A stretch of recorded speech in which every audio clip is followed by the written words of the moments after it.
Ce matin a justement une panoplie d'informations, mais pour moi l'information majeure nous vient du très sérieux journal du très grand frère Dieudonné Mvon. Il s'agit du bi-hebdomadaire La Météo. Dieudonné Mvon nous dit ce matin en exclusivité, sauve qui peut, Chiroma s'enfuit au Nigeria.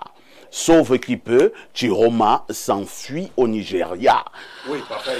Walter Shaw, c'est une très bonne nouvelle. La Météo nous dit que Chiroma a fui. Je savais qu'on devait arriver là parce que je crois que Issa Chiroma Bakari doit proposer autre chose ou bien doit changer de stratégie. Parce que il doit fuir, puisque ici, s'il ne réussit pas, il va plutôt aller en prison. Non, mais Chiroma nous a dit qu'il ne nous lâchera pas et qu'il ne nous faux. trahira pas. Alors, moi, je me mets un peu à la place de ceux qui sont avec lui, ses militants, ses partisans. Alors, si le chef de la rébellion s'enfuit, alors, que font ses militants, ses partisans? Est-ce que ce n'est pas une forme de trahison? Lui-même, d'abord, il n'était pas traître à Abia. Ah bon? Oui. Il était d'abord traître. Je ne veux pas appeler les noms que les gens appellent. Je ne veux pas dire que je connais Chiroma. Pourquoi après on ne m'interpelle pas après l'émission? J'ai vu Chiroma physiquement. C'était une réunion. On s'est salué. Je sais qui est Chiroma. Chiroma ne peut pas. Qui a payé la facture du Nozo? Ah bon? Oui, qui a payé? Le Nozo est à plus de 7 ans de guerre. Où moi-même j'ai pris une balle. Et le Camerounais accepte une histoire comme ça? Non, c'est pas possible. Chiroma doit fuir parce que là où il est là, une fois que le Conseil constitutionnel a déclaré Paul Biya gagnant, le régime s'y n'a jamais reculé depuis 90. Donc, je dis aux Camerounais de passer à autre chose. On va parler de prestation de serment. Je vous dis ce qu'on peut faire. Parce que le Conseil constitutionnel a déclaré. Le Nozo a vécu la même chose. C'est la même pratique. On dit, voici ceux qui ont respecté les villes mortes. C'est ce qu'on faisait à Bamenda. On envoie les photos, on envoie les photos. Après, on dit que non, on vous envoie les gens. Après, on va passer à l'achat des armes. Le peuple qui prend les armes devant un État qui est constitutionnellement réglé n'a jamais raison, pas faire ici. Je suis victime de la crise anglophone. I'm talking to my brothers in the North and Southwest. Les crises post-électorales n'est pas différent de la crise anglophone.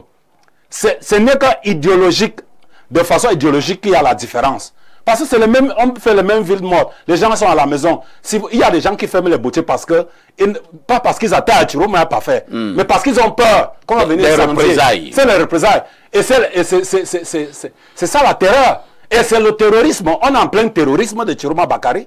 C'est les pratiques. Moi, j'analyse les faits. Les pratiques font croire que nous sommes à des individus qui sont des terroristes. Donc, il faut passer à autre chose. Si Chiroma s'enfuit, je demande aux autres de plutôt proposer au président Biya, je chute par là, de réformer le système, de proposer des postes en gouvernement de l'Union nationale comme en 97. Parce que là où vous voyez là, il n'y a plus rien à faire. Le régime s'il ne reculera plus.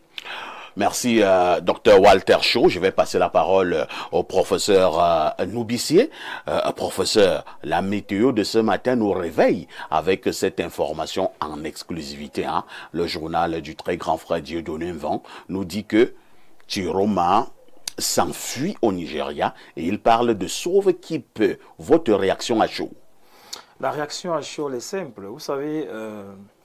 le Cameroun a du mal à entrer dans le processus de la démocratie. Nous avons peut-être très mal envisagé le contenu de démocratie parce qu'un leader comme M. Chiroma, il devait pas être dans une posture de la fuite. Cette fuite, moi, je pouvais anticiper parce que connaissant comment le Cameroun ça fonctionne, on savait qu'il n'avait pas de résistance pour tenir pendant très longtemps.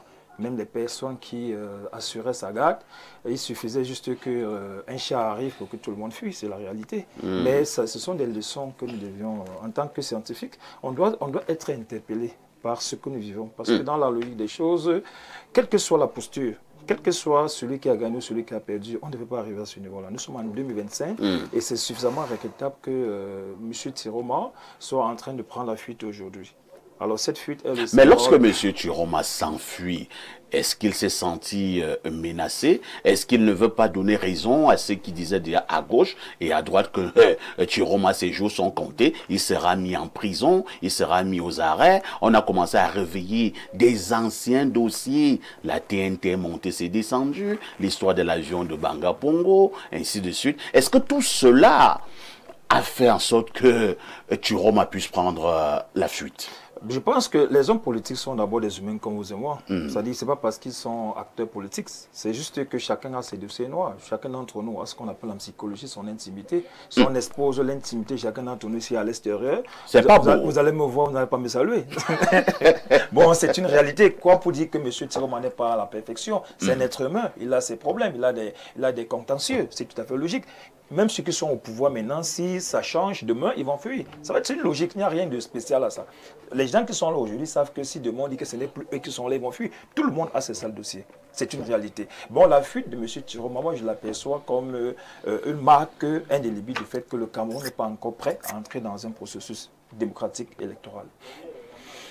Alain Doc, Chiroma, le président du FSNC, avant la prestation de serment, a pris la route du Nigeria et la météo nous dit que Chiroma s'enfuit, c'est le sauve qui peut. Est-ce que c'est sérieux si Chiroma nous abandonnait en cours de route? Quel est ce général qui abandonne dans un champ de bataille? Oh, c'est intéressant, parfait. Tu passes le temps à dire nous. Je te pose la question, tu es chiromiste? Je ne suis pas chiromiste. Je suis tout simplement camerounais. Parce que ton nom est problématique. Mais vous savez, c'était prévisible. Vous savez, tout est une question de stratégie, notamment qu'on a engagé dans le champ politique. Et que vous dites que vous voulez être la tête de proue des masses. Vous devez vous comporter comme un général qui va dans une guerre. Vous devez donc être un bon stratège. J'ai interpellé les gens dessus quand moi j'ai regardé cette postulation de Chiroma à 2 mois de l'élection présidentielle. J'ai dit un gars qui démissionne à 2 mois d'une échéance électorale pour dire qu'il postule, qu'il candidate. Il a pensé véritablement sa candidature? Est-ce qu'il a pensé stratégie? Quand vous lisez les 15 articles de l'art de la guerre de Sun Tzu, il dit que pour sublimer l'art de mener la guerre, vous savez comment il faut procéder? Amener l'adversaire à la reddition sans avoir à se battre. Si vous arrivez à un tel point, vous avez sublimé l'art de la guerre. Moi, je l'ai dit, je le répète une énième fois ce matin, c'était fait à la ramasse. Il n'y a aucune stratégie dans ce que Chiroma a fait. Donc, je ne suis pas surpris qu'on en arrive à ce sauve qui peut. Alors, j'aimerais comprendre, quand je connais, parce que ce que nous vivons là, c'est une histoire autour du rapport de force. Hein, parce que dans la guerre, il faut évaluer le rapport de force. Est-ce que logistiquement, l'adversaire est plus fort que moi? Est-ce que numériquement, il est plus bon? Financièrement, est-ce qu'il a plus de moyens que moi? Moi, quelles sont mes forces? Quelles sont les leurs? Quelles sont mes faiblesses? Quelles sont les leurs? Comment j'analyse tout ça? Et comment je me positionne? Et quelle est la stratégie au regard des forces identifiées, des faiblesses identifiées, tant chez l'adversaire que chez moi? Qu'est-ce que je fais pour le mettre dos au mur et pour l'emporter? On n'a pas pensé stratégie dans cette histoire, c'est brouillon. C'est de la cause à effet. Merci. Bien. Non, oui, je n'ai pas terminé, parfait. Oui, Chiton. Je connais comment nos forces de défense et notre renseignement fonctionnent. Je me pose la question, Chiroma même a d'abord fait comment pour pouvoir s'exfiltrer pour le Nigeria? Est-ce qu'on n'a pas voulu qu'il s'exfiltre? Parce qu'on avait déjà positionné les snipers pas très loin de sa maison, etc., etc. J'imagine bien qu'on a bien quadrillé la zone. Comment il a fait pour pouvoir sortir? Peut-être qu'il y a un deal, point d'interrogation. On dit bien peut-être. Peut-être, non, juste logiquement, on interpelle le bon sens. Parce que moi, je connais la puissance de nos services de renseignement. Hein, et dans le rapport de force, vous voyez bien, ça ne pouvait pas donner. Tous les moyens d'État sont mobilisés pour une partie, etc. Il est tout seul. Qu'est-ce qu'il est finalement? Là, esselé comme ça, avec... Qui pouvait le défendre en pareille situation? C'est le rouleau compresseur. On ne pouvait que le broyer. Dans un état policier. Merci. Disons quand même que le Cameroun n'est pas un état policier. On va accueillir l'honorable qui nous a retrouvés sur ce plateau. Honorable Douva Huissa, bonjour. Bonjour, parfait. Comment vous allez? Alhamdulillah, ça va. Ça faisait très longtemps, hein? Vous n'étiez plus venu ni dit bonjour par ici. C'est que Parfait n'a pas eu besoin de moi. Oh là là, vous venez de me balancer à l'antenne là.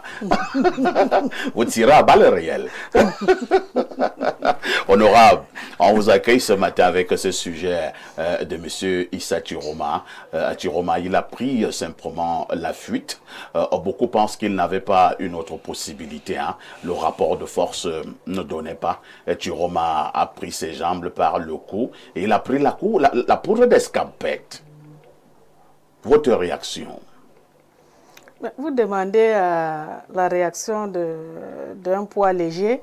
Comment ça? Il y a les poids lourds, le poids lourd. Vous êtes député de la nation. Vous venez demander la réaction d'un poids léger à la fuite d'un poids lourd. Je pense que je ne sais pas si j'ai un mot à dire. Je ne sais pas si j'ai un poids léger.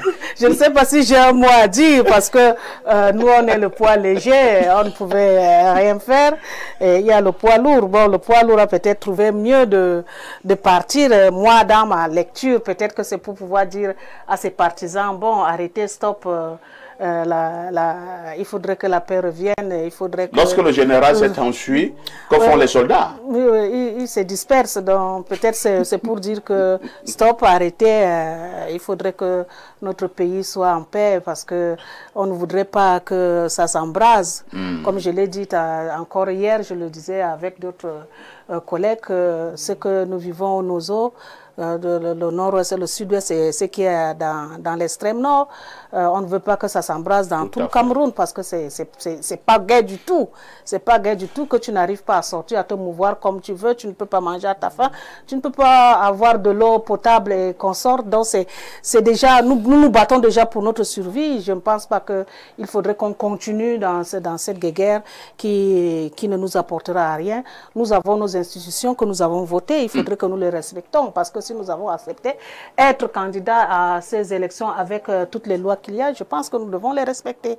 Nous avons pris un engagement de signe de bonne conduite, je pense, pendant ces élections-là. Donc, c'est vrai, bon, tout le monde a hâte au changement. Vous-même, vous savez, si quelque chose a mis du temps, même s'il est bon, même s'il est sucré, à un moment donné, tu te dis qu'est-ce que je ne peux pas délecter un peu ce qui est à côté là pour que je puisse voir si le goût de ce que j'avais là est toujours bon ou pas. Même les hommes le font souvent. Hein. Lorsqu'il est longtemps resté avec une femme, il va peut-être voir aussi ailleurs. C'est ça, honorable. Donc, je me dis que c'est tout à fait légitime pour les gens de pouvoir dire qu'ils veulent le changement. Mais le changement, c'est dans la paix. Le changement, c'est vraiment notre bien-être. Le changement, c'est pour notre bien-être, je pense. Donc, à mon avis, bon, le poids léger n'a pas beaucoup à dire. 10h, 11h52, une touche pause s'impose.